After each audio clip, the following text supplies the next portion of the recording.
Ukraine के राष्ट्रपति Zelensky के माथे पर शिकन है और वो इस बात को लेकर परेशान है। अमेरिका और नेटो भी इस बात को लेकर परेशान है कि अगर रूस को गुस्सा आ गया तो क्या होगा।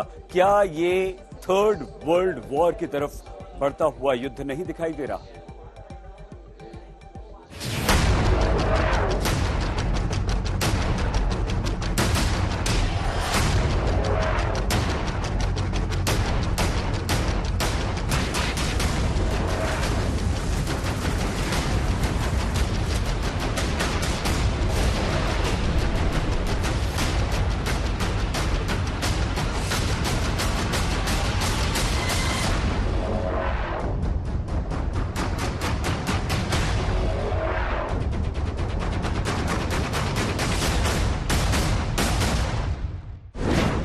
टैक्टिकल न्यूक्लियर वेपन का हो सकता है इस्तेमाल।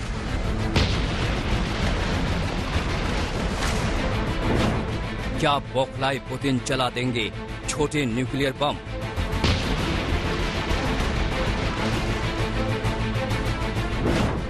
यूक्रेन की सीमा के पास उड़ते दिखे 4 परमाणु बॉम्बर।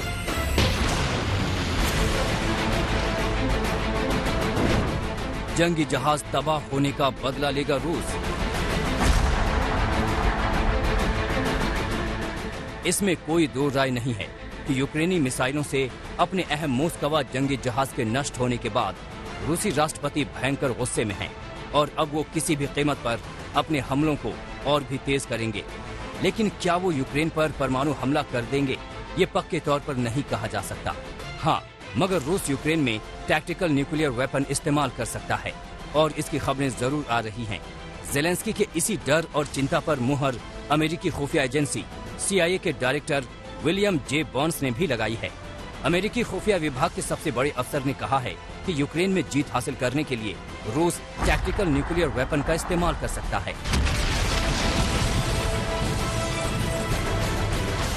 जेलेंस्की हो या फिर विलियम जे बर्न्स, दोनों की चिंता या डर के पीछे कोई बड़े कारण हैं।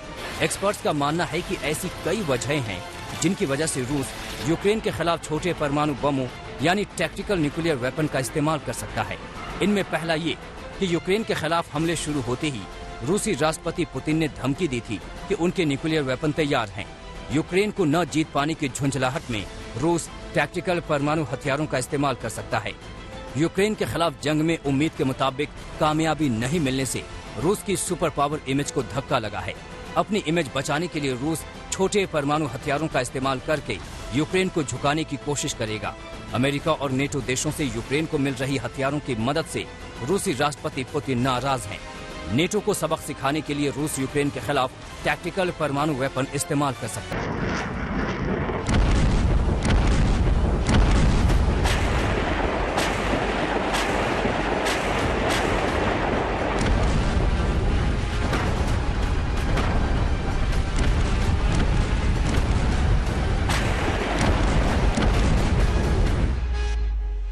रूस के खिलाफ यूक्रेन की आर पार की लड़ाई जारी है।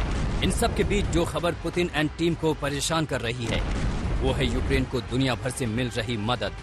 जंग के 55वें दिन भले ही रूस यूक्रेन पर हमले किए हैं, लेकिन जमीन, जज्बात और जिद की इस लड़ाई में यूक्रेन भी पीछे नहीं है।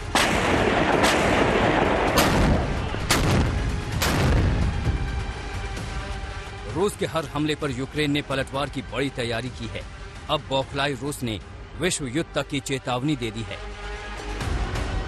काला सागर में रूसी जंगी जहाज मोस्कवा के डूबने से रूस भड़का हुआ है। रूस ये मान रहा है कि इस हमले में यूक्रेन को पश्चिमी देशों ने पूरी खुफिया जानकारी मुहैया कराई, यूक्रेन को हथियार उपलब्ध कराए गए और नतीजा मोस्कवा के डूब जाने के तौर पर सामने आया। रूस की साख के लिए ये बहुत बड़ा झटका था। इस चोट के बाद पुतिन और उनके सेनापतियों का खून खौल रहा है और अब इसमें आग में घी डालने का काम किया है यूक्रेन को मिलने वाली सैन्य मदद ने, जो रूस के खिलाफ इस जंग में अमेरिका और पश्चिमी देश यूक्रेन को लगातार कर रहे हैं।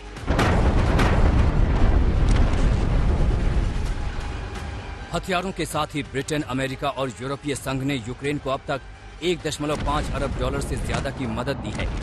यूरोपियन यूनियन ने ताज़ा फैसले में यूक्रेन को 50 मिलियन यूरो की मदद दी है। रूस को ये उम्मीद नहीं थी कि ये जंग इतने दिनों तक खींचेगी। पुतिन को भरोसा था कि चंद दिनों में ही वो यूक्रेन को सबक सिखाएंगे और कब्जा जमा लेंगे, लेकिन हुआ इसका बिल्कुल उल्टा। अब पूरी दुनिया मिलकर रूस के खिलाफ साजिश रच रही है और उस पर तमाम तरह की पाबंदियां लगाई जा रही हैं। हालांकि इन पाबंदियों से रूस की आर्थिक सेहत पर कोई असर पड़ा या नहीं, इस पर सिर्फ दावे ही किए जा रहे हैं। लेकिन इतना तय है कि सैन्य मोर्चे और आर्थिक मोर्चे पर मिली चोट से पुतिन एंड टीम बौखलाई हुई है। आज तक ब्यूरो। हालांकि इसमें कोई शक नहीं कि यूक्रेन को अमेरिकी और नेटो देशों से सैन्य मदद मिल रही है, जिसकी वजह से अब तक वो डटकर रूस का सामना कर रहा है। 55 दिन बीत चुके हैं इस युद्ध को। सबके जहन में बस एक ही सवाल कि आखिर ये युद्ध कब और कैसे खत्म होगा।